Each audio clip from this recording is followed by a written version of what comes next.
I want to begin the show by taking you back to 1988. Cornell University graduate student, Robert Morse. He wants to figure out how many computers are connected to this weird thing called the internet. So he comes up with this program, he sends it out like this little Trojan. It's gonna go in and just count if you happen to be part of the internet. Almost overnight, he takes down 6,000 computers. He corrupts it with this program. That's 1/10 of the computers at the time attached to the internet. And he gets a 3-year suspended sentence. He becomes known as the first cyber criminal, even though that wasn't his intention. Now let me fast forward to the year 2000. Words like malware, phishing, cyber predator, cyber crime, they weren't part of my vernacular. Maybe they were penned by sci-fi or futurists. But now, not that long after, they're part of my conversation. They're part of my conversation with my daughters. I think about them with my business. Matter of fact, if I'm in small business, I consider that more of a danger and more of a threat than my competition. So today we're going to talk about cybercrime. We're going to talk about it not in terms of the sky falling. We're going to hear some very telling statistics about how serious it is, but we're also going to talk about what we can do to help prevent it. Joining me today are 3 very special people. 2 need no introduction. Sarah and Bryan Baeumler, international TV stars, HGTV, celebrities around the world, their content shown around the world. They own 17 businesses, but we can also relate to them as parents of 4 children and having their own parents. Cybersecurity matters to them. And with them, Adam Evans. He's the Chief Information Security Officer for RBC. Sought after speaker, thought leader, an absolute expert in what we can do to set up the kind of prevention we need to help thwart the kind of attacks that are happening every day. Welcome, everybody. I'm terrified now. So Adam, I want to start with you. Sure. I mean, I sort of laid it out. These parents, they have parents, they've got celebrities. I mean, is this the kind of periscope that the dark web looks around and says, these are targets? Yeah, so I think in the last 10 or 15 years, there really has been a significant change in what I would refer to as a threat landscape for business owners, for celebrities, for individuals. And what's really accelerated that change is the democratization of crime, or the commoditization of crime. You have the ability in the dark web and in underground marketplaces to scale attacks and launch them from across the globe. So it's very, very different than it was 10 or 15 years ago with traditional forms of crime. So when you've created these platforms that allow you to collect one information at scale and tailor campaigns that are targeting individuals, targeting organizations, and you can do it with a velocity and the success rates becoming very, very high, it attracts more people into this underground economy because the revenues that they're creating are substantial. By 2025, they're talking about a $10 trillion economy in this underground market.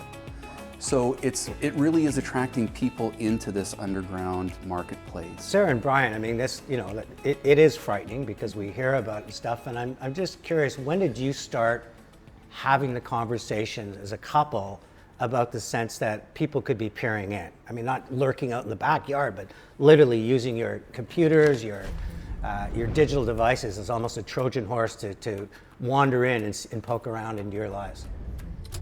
I mean, I think my concern started, as the kids started to get more involved in social media, and we've seen it. We have a 17-year-old son that is pretty savvy, and not only savvy, but he's pretty disengaged from social and from the internet, and he's focused more on a horse at the moment. We have a 15-year-old daughter that is very engaged in social media that we monitor and attempt to monitor, and we've learned some lessons, and I think had very open conversations with the kids that if you take a photo and send it to someone or post it somewhere, even if you delete it, it exists. It now exists. And you may as well put it on a billboard on the side of the highway because the potential is there for someone to do that. And we have had some very serious conversations with the younger kids as well. And right up to our parents. I want to get to your parents. There's a lot. There's a lot. You're overwhelmed already. I want to just go home and unplug my modem. But Sarah, so your 15-year-old daughter, very involved in social media, but when I was growing up, my sister had a journal, and it was off limits to her parents. My parents. It was like, that's my journal. Mm-hmm. How do you wander into that world and try to coach her on what is right or wrong when she sort of says, this is my universe, these are the validations that I'm after, these are my friends, these are my likes, stay away? Like, is there any kind of strategy? Send her a phishing email. I think there's a challenge, or we're facing, I think, right now, because we have different ages of our kids, and they all interact with social media, and which is the internet in general, in very different ways. And so our conversations have to be different depending on the child and where we think they're going to navigate on the web. So for our 15-year-old daughter, our conversations need to be come from a positive side, from a proactive side, and not from a sense of we're taking your phone, we're checking what you've been doing. So we're trying to, I think, with her, instill things at the earlier stage to sort of just open the conversation, talk about what's wrong, but then also feel like we're putting our trust in her, because there's this fine line as parents that you want to establish that comfort level and that trust. And I don't always believe that taking their phones and saying, okay, weekly I'm going to check what sites you've been on is necessarily the right way to go about it. So I think we're kind of navigating that with each child and their own personality a little bit. So Bryan, I mean, when my parents first talked to me about creeps and what to watch out, and certainly had that conversation with my sisters, I really entrusted them. They were adults, they had the currency. But today, very often your kids have more digital competency than you do. Mm-hmm. How do you find a way to wander into that conversation with them going, Dad, you don't know what you're talking about? I don't know if that's possible. I think as soon as your kids are teenagers, and we realize. I think when we had children, I apologized to my parents because I realized, what it was all about. But as teenagers, we get that a lot. I think you don't know what you're talking about. We find out there's apps and there's social platforms that we've never heard of. Yep. That all of a sudden all the kids are on and they're sharing. So it really is about that conversation. I think it's similar to when we were younger, the conversation that Mom and Dad had with us about drinking or beer. It's like, if you want to do it, phone me if you're in trouble, but here's what can happen. Explain all the things and leave the door open for the conversation that they feel comfortable coming to us. We've certainly told them if you feel uncomfortable, if there's something you don't know, and there's so much to teach them and protect them from that you almost don't know where to start. But off camera, you were sharing a story about, one of your daughters, your youngest daughter, I believe, and the promise of getting more followers. I can imagine her eyes getting excited because she's competing with her older sister, and obviously you're a celebrity, and that turned into a tougher conversation, didn't it? It did. Josephine is 9 and is starting to get active on social media, but it's like, look at my horse and look at my bracelet. There are a lot of things that we would recognize as phishing or a trap or call me now and I'll get you 100,000 followers, and to them that's amazing. So we monitor the younger kids. We have it on our phone and messages pop up and what have you, and there's this interaction of, I'll get you this, I'll get you that, I'll trade you this, where do you live? And it starts to get more and more of a personal conversation. So I'll paraphrase, but I asked him not to communicate with her anymore. And that nicely, I imagine. That nicely. I said, do me a favor, and blocked. But then the first thing we did is sat down with Josephine. We explained that this is, they're looking for one of 3 things. They're looking for personal information. They're potentially looking for assets, photos, inappropriate things, or maybe they're looking for money. They're certainly not, they didn't just pick you randomly out of billions of people to assist out of the goodness of their heart. So I think part of it is just educating them to understand that. And it's the same as the phone calls you get with the duct cleaning, or you've won a cruise, or you've this or that. It's, all you have to do is, or the CRA. I get a lot of calls from the CRA that if I don't call today, I'm going to jail. For good reason. You own 17 businesses. Going to jail. Yeah. They want my credit card number. I don't know why. There's a lot to navigate. Adam, you talk about 10 trillion by 2025. That's a massive number. Mm-hmm. Is children a big target? And if so, what should parents be doing to try to create a moat and some level of protection? So I would say, threat actors are not overly discerning. You do get threat actors, certainly, that are targeting individuals, whether it be elderly people, children. They may have a target set of victims that they want to go after. But Bryan and Sarah, what they just walked through is absolutely the right thing to be doing. It's having the conversation, and that seems to be the hardest part for people to get through. One, because parents are typically coming from an uninformed point of view, right? We are a generation, and collectively we're a generation, that grew up without the internet. Yeah. And we are figuring out the technology as we go. And we've turned into this society where our children are consumers of technology without understanding the pitfalls of that technology. And our parents are trying to get onto the same technology, but there's a healthy level of skepticism there. And the threat actors now they use that information to target them differently. For our parents, it's the CRA scams and it's the grandparent scams where, one of their grandchildren or purported grandchildren calls them up and says, do you know who this is? Yes, it's so-and-so. Well, now I've established an identity with a grandparent and I need you to send money because I've run out of money where I am. Right. And they will send it to an account, and obviously it's a fraudulent or it's a fraud scam. On the children's side of it, I think, there's a couple of interesting stats when I was sort of getting ready for the discussion today. 80% of children across the globe at some point in time will be victimized online, which is an extraordinary number when you think about how interconnected they are today. And 55% of those kids will be exposed to illicit content before they are age appropriate. So it is a place where these things are, they're sitting out there, whether it's individuals reaching out through social media and luring or grooming and starting to contact younger people, but everybody is at risk. And I think that conversation, whether it's your parents, your children, your loved ones, your coworkers, they need to understand the world that we live in. This is a digital world. It is an interconnected world. There are ways that we connect to it. And you have to understand, how do I protect myself while I'm on my phone, my computer, when I'm working from home, when I'm going from my home office to my corporate office?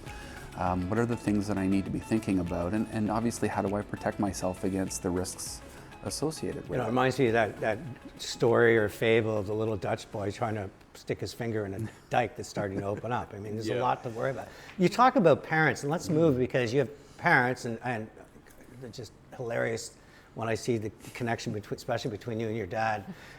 He probably regrets having you at times too. No surprise. But how do you deal with? I mean, we talked about the CRA scam, but these are people that are just trying to fit in with their grandkids and send pictures, and they're just trying to be relevant. I mean, I remember my dad coming home one time and picking up the TV converter and trying to make a phone call, right? And it's a generation gap. You bet. You're in the sandwich generation. You got these kids you're worried about. You got your parents. Yeah. Any thoughts on what you're doing to keep them safe? I mean, we talk to, especially my parents, I think more and more, because my parents believe anything that's on Facebook.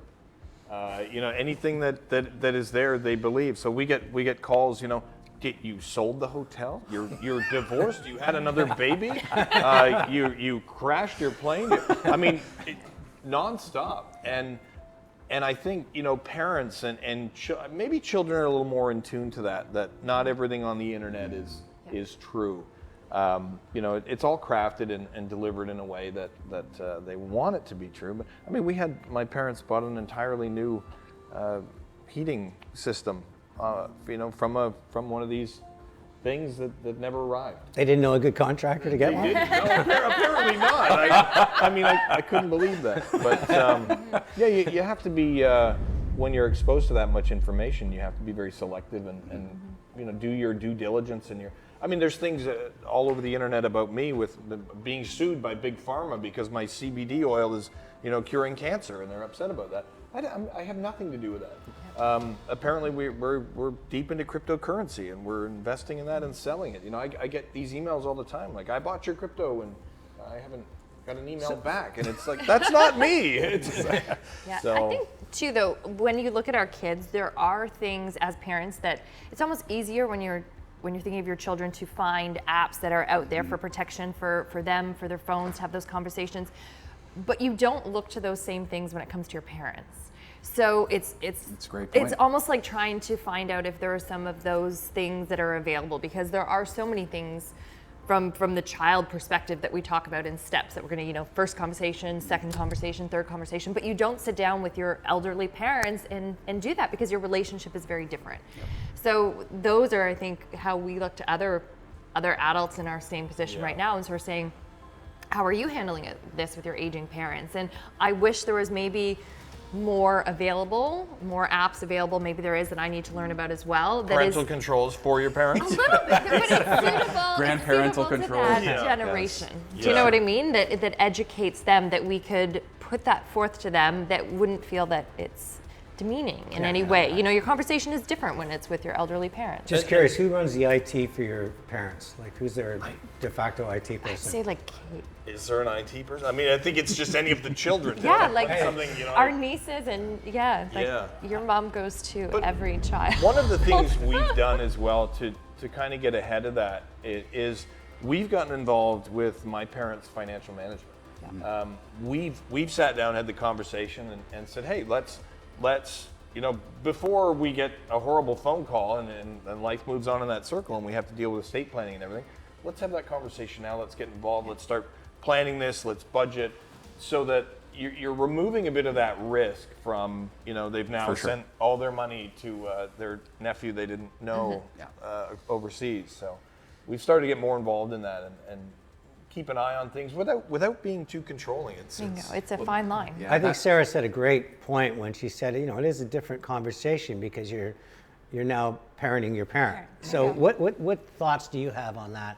Because we're all dealing with it. I mean, my mother-in-law, I'm her de facto IT person. She has no idea how little I know. Well, we've had the conversation about my mom. She's 75 years old, and you know, she's in Vancouver, and I will do a FaceTime with her when she's trying to set up a piece of technology and try to.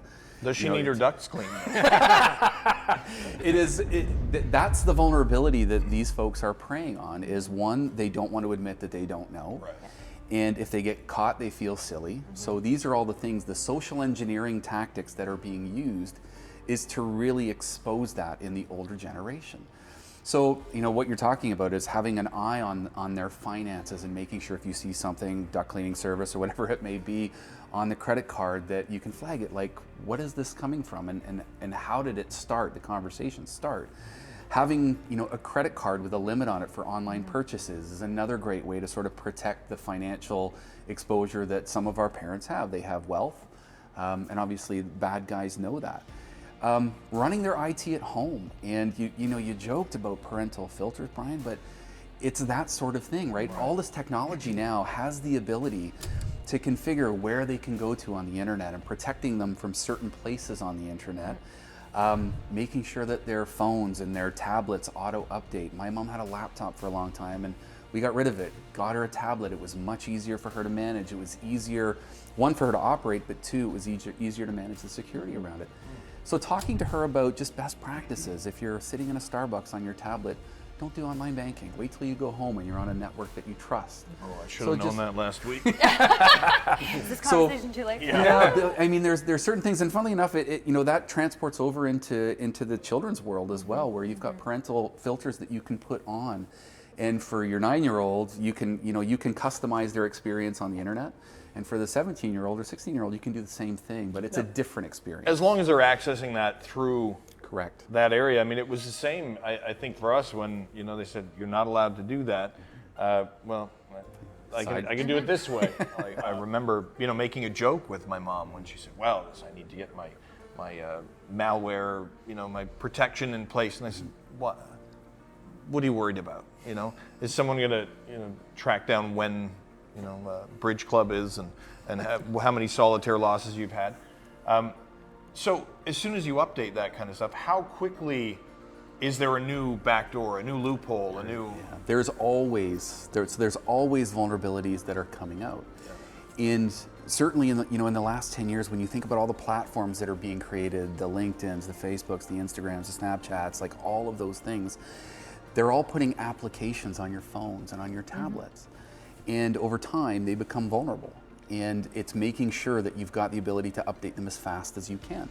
So setting things for auto update is one of the pieces of advice that we give people is, you know, let those companies do what they're supposed to do. Update your devices, update your software, run security software. So it's not a silver bullet, right? The first line of defense is the human that's operating the technology, right? So education. I hear with the elderly, when I was researching this, that one of the chess moves on the board for these criminals is this sense of fear, right? They you know, and that could be the CRA calling, or that.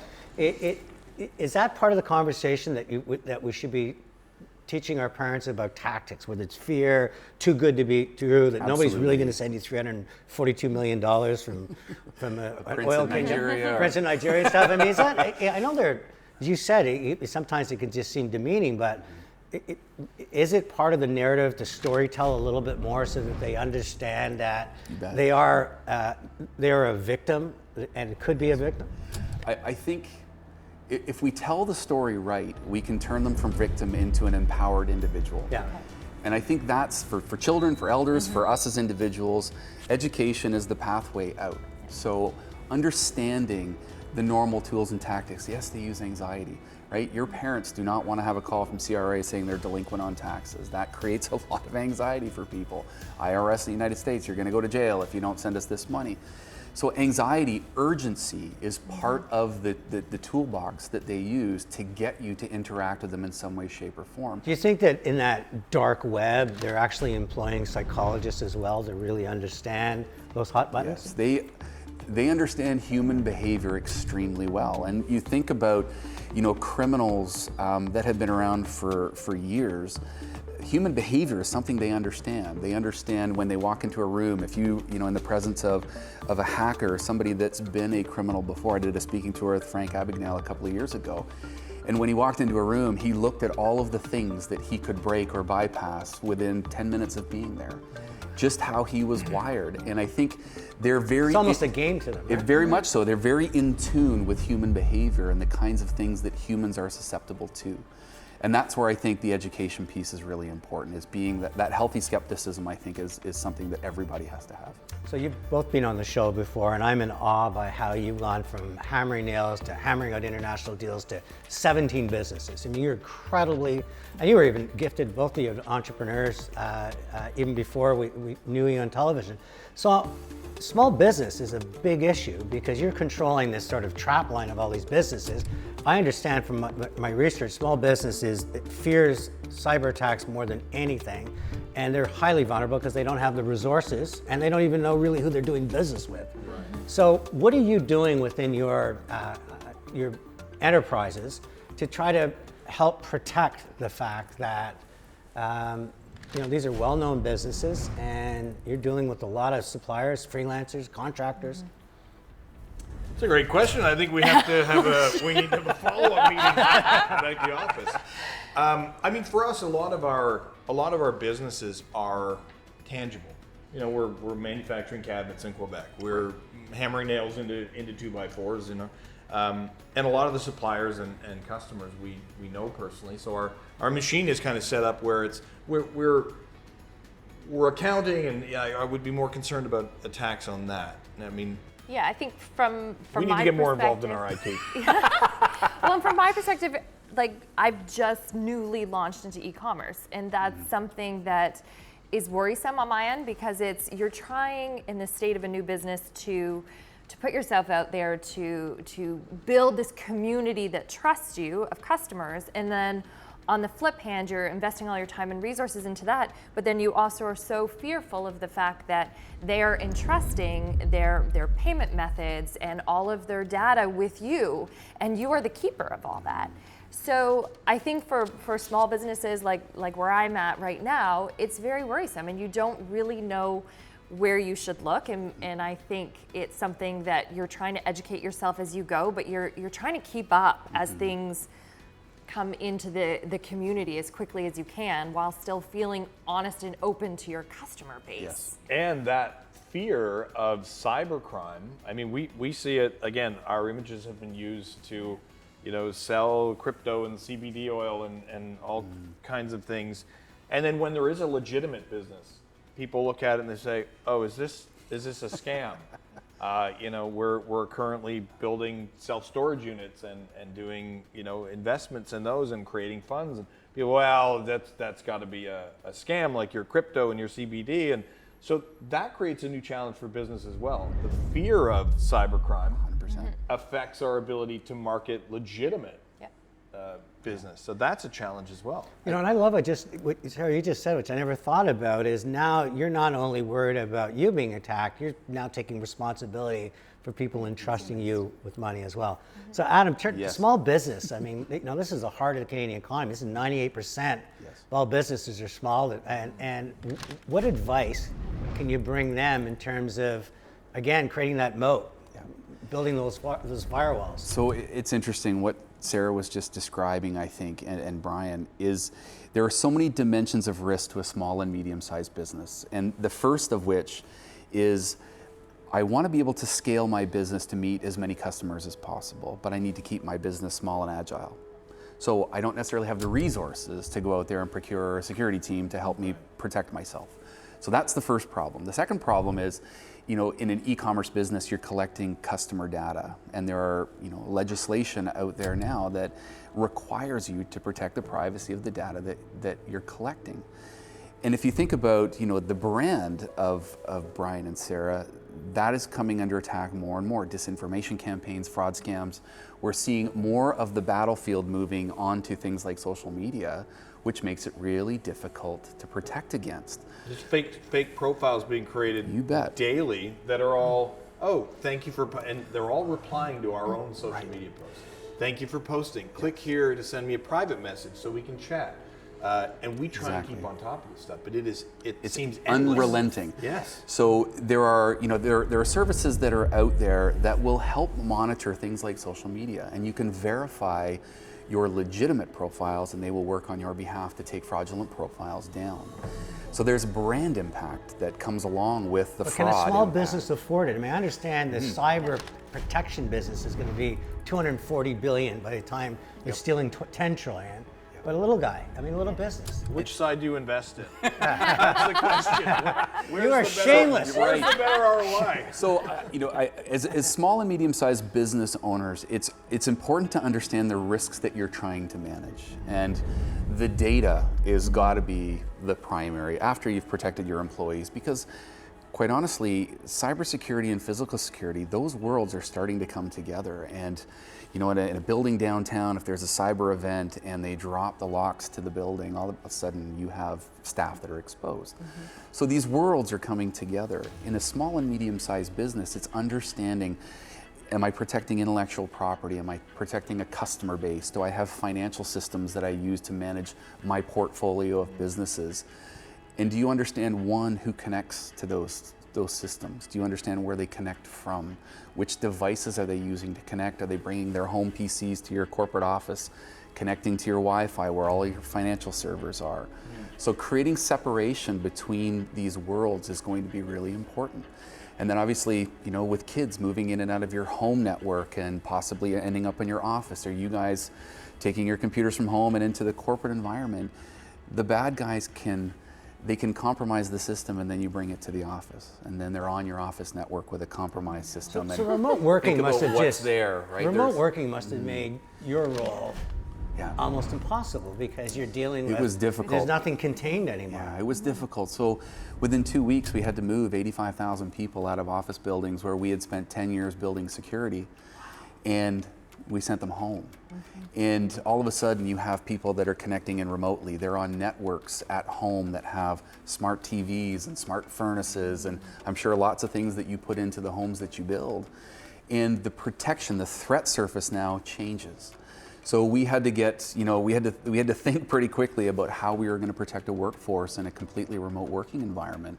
But that's not uncommon in small, medium-sized businesses. So right? you really either, as a small business owner, I feel like I either need to go back to night school for 5 years to become an IT specialist, at which point that information will probably be outdated, or hire someone that understands and keeps up with that to manage, our online security. So that now, because there's the threats and that is now becoming a cost. Becomes part of your business model, you betcha. So, when we looked at our client community and small and medium-sized businesses, we've been collaborating with businesses that can help provide those services to our small and medium-sized client segment. And I think the reason is, one, a lot of the companies don't have the financial wherewithal.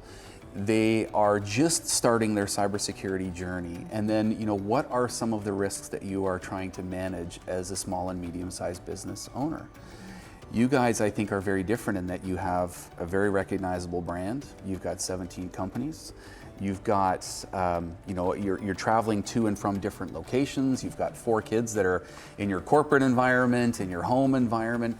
There's a lot of challenges that go along with how you're operating your life and your business. Well, we're on the internet on airplanes in a trailer yesterday in Colorado.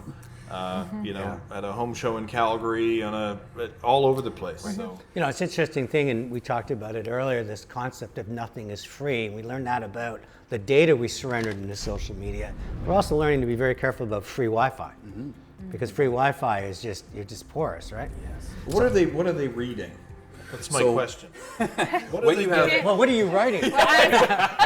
so when the threat that is associated with free Wi-Fi in and of itself is not a bad thing. But what you have to understand is when you join a network, you're on that network with other people that you don't know. And they could be there legitimately, they could be there for illegitimate purposes. And once you're on and connected, they can see your system, they can see how you're interacting, and they can try to target you and compromise you. If they are successful, they can decrypt all of the traffic that you are sending to and from shopping applications, online banking, whatever it may be. All my credit cards stored in my auto pay. So depending on how they compromise you. So my advice is always, if you're on an open Wi-Fi, just wait to do your banking, wait to do anything sensitive. It goes back to what are your most sensitive information assets, right? Your passwords, credentials to all your online accounts, your financial information, all of that sort of stuff. Wait till you're on a network that you trust before you start doing that sort of work. And it's just a good way to separate these two worlds. So disconnect from your Wi-Fi. So the last thing I want to talk to you two about that not everybody shares, but certainly is fascinated about is celebrity. You're both celebrities. And by the way, Sarah, congratulations on what you're doing in terms of your business and e-commerce and building a global brand. When I learned celebrities in hacking, Biden, Barack Obama, I mean, the Kardashians, and they probably wanted to be hacked, but you know, a lot of people out there that you would think have a fortress built around them. What are you thinking about in terms of celebrity? Because you could go from being the darlings of television, which you are now, to be, you know, the devils, just because of how somebody might take it. So are you doing anything? We can do that in editing too.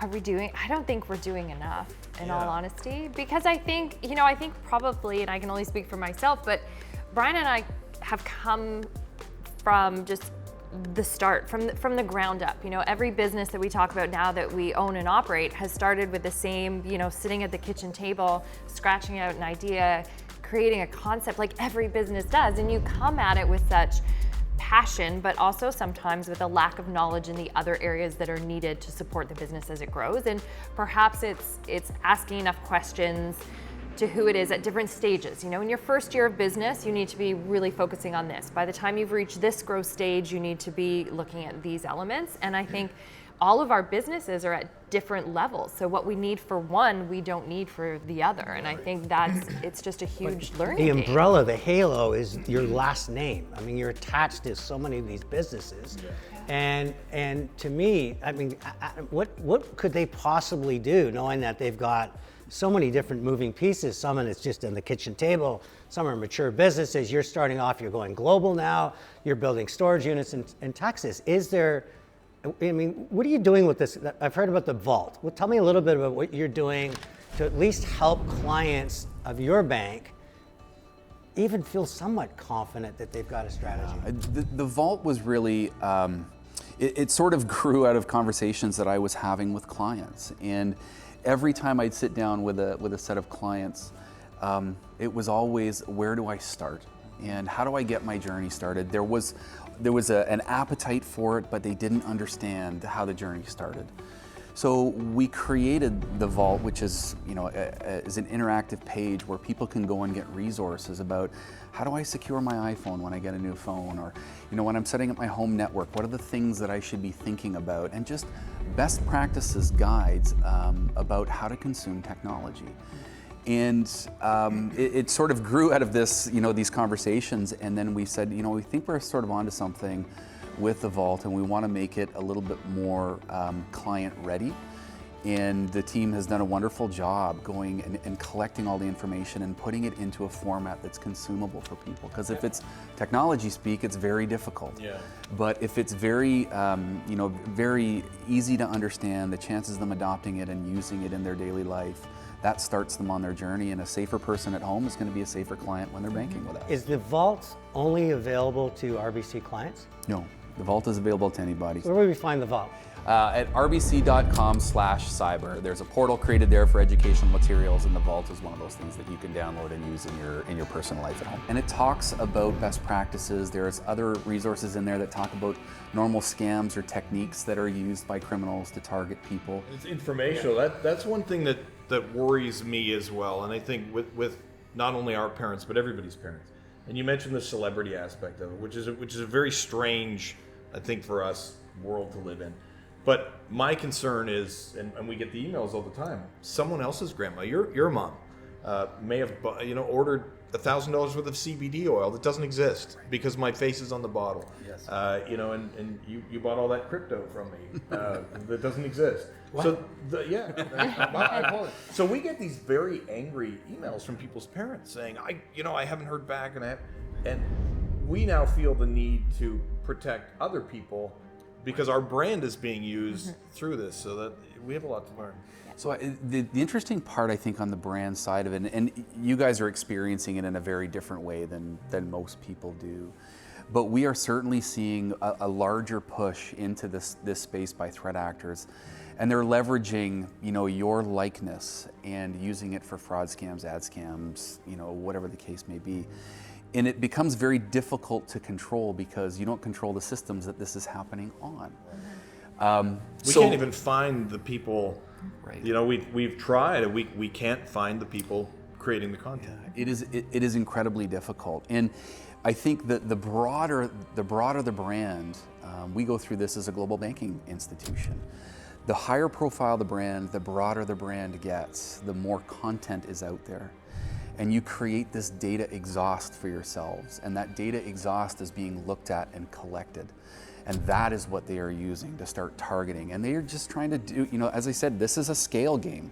They collect it, they enrich the information, and they start targeting individuals, and your brand is one of the brands that is recognized and is being used. I look at it almost like we talk so much, or in the world that I'm in right now, a lot about health and wellness, but it's this wellness on the cyber side as well that I think needs to become a conversation, right? It needs to be more, because the two now are they're just existing together. Your own health, our own stresses and worries, they're connected with cyber attacks and everything. So I think that sort of wellness in the cyber space needs to be discussed very openly with kids, with adults, and just find a way for that to be part of our conversations that we're talking about in general. Something tells me you're already thinking of a new business. I was just about to say, the good news is I can literally hear your wheels turning. The wheels are spinning, and I see a great service business here. So as we wrap up the show, I just want to get your thoughts, just because when we started off with, there's a lot of fear that's been steeping in the show, but the idea of Chatter That Matters is also about positivity, possibility, things we can do. So I'm just getting curious, as you were kind enough to give us, the audience, the time, but how are you thinking as an audience when you're listening to all this? It does sound terrifying to a degree, and I think it all comes down to education. It's the same thing we talk to our children and our parents about, and ourselves, and you have to remember, if you take that picture, if you post it online, if you email it, if you send it, it exists. It's out there. You may as well put it on a billboard. That's a key thing to remember. But anything you put out there is accessible. So what I've learned is that we have a lot to learn about IT. That's the terrifying thing I've learned. Appreciate the start today. Well, she's been trying to teach you that for a very long time. You have a lot to learn. That's Sarah. More and more every day. Yeah, you know what I do? I sort of second what Bryan says. I think we have a lot to learn. I think we've had these conversations with our kids, and I'm actually proud of where we are and their comfort level and their engagement in social. But I think when it comes to our businesses, perhaps that's an area that you tend to focus on your family first, and perhaps we haven't been spending enough time or attention on the businesses, and that's a reality of this conversation today. Yeah, I'm more concerned about the things that we don't know we're at risk for. The information, the financial, that kind of thing, that's what worries me more. Yeah. And as the brand grows, as the businesses grow, the threat surface grows right alongside of it. And I think For, when I'm talking to clients, it's starting the journey and starting small. I'm sure you didn't learn how to build a house in a day. I'm sure you didn't learn how to build your businesses overnight. I'm still learning. It takes time, and I think acquiring that knowledge over time, you learn, you get better at it, you iterate, and you just sort of go through that journey, the learning. And you're right, the knowledge is power. Turning yourself from the victim into, okay, so I'm going to take control of this thing, and I'm going to start focusing on the things that matter, whether it's your data, the kids, whatever the case may be, and putting the resources that you have to good use to protect the businesses and the brand and the family. What is the biggest threat right now to a business owner, to an individual? What is the biggest, IT risk? Is it getting your credit card to somebody and losing money? Because in the credit card space, you generally have protections against fraud and things like that. I would say it's a disruption to your business through something like a ransomware attack. And the reason I say that is the way that ransomware attacks have evolved in the last 2 or 3 years is it starts with data theft. So ransomware, someone says you're not getting back into your system. Correct. Until Hey, I just took over your TV, I just took over your laptop, I just took over all your servers at work, and I want $1 million. But before they do that, they grab all of your sensitive information assets and they move them out of the company. And if you're not going to pay, well, I'm going to release all of your customers' information online. So in this underground economy, they have people that specialize in extortion tactics. Like, these are highly organized criminals. So we know that if a small and medium-sized business suffers an attack like that, chances are they're out for 2, 3, 4 weeks, if not longer. It gets expensive. And it gets expensive. And then the recovery of it, and then you've got The trust that you have to rebuild. Exactly, with you your have to rebuild clientele. that. If you do it well, I think you can strengthen the trust. If you're transparent with your customers, you can strengthen that trust. If you do it wrong, it can kill your company. Yeah. And that's the thing, I think, is making sure you've got a plan, you understand how you're going to recover, and being prepared for the when event. Because it's not if, it's going to be when it happens. Do you have the people around you that can make decisions to get you out of it, but also to maintain the trust of your client? I just learned something. I pictured someone going in and moving all of our money from one place to another and it's gone. But it's actually your data. It's your ability to operate your business that Correct. is at risk. You bet. Interesting. So I always end my show with my 3 takeaways, and the first one from you, Adam, which I thought was amazing, and it kind of really talks about conversations, is instead of thinking about being a victim, think about what you can do to empower yourself or others to really set up the proper defense. Sarah, I loved your thought, and just even the look in your eyes when you just talked about, now I'm in an e-commerce business. There's a collective consciousness now. It's not just about, am I going to be attacked? And I think you brought it in as well, Bryan, when you're talking about the fact our brand name, we feel accountable. Somebody bought that CBD oil. And I think the third thing is just that yes, it's probably not if, but when. But I think, as you said, you don't learn to build a house overnight. It's what we can do to take the proper steps to really set ourselves up so that we're at least prepared, and maybe even better, because a lot of these attacks are random. If they think we have some kind of fortress, they'll move on. So I just want to give a big thank you, first of all, Sarah and Bryan, for coming up and sharing a lot of intimate thoughts about your family, your businesses, and your celebrity. And Adam, always it's a pleasure, because you do have a vault of knowledge. I can understand why rbc.com/cyber is where the vault is. So thank you all for being part of it.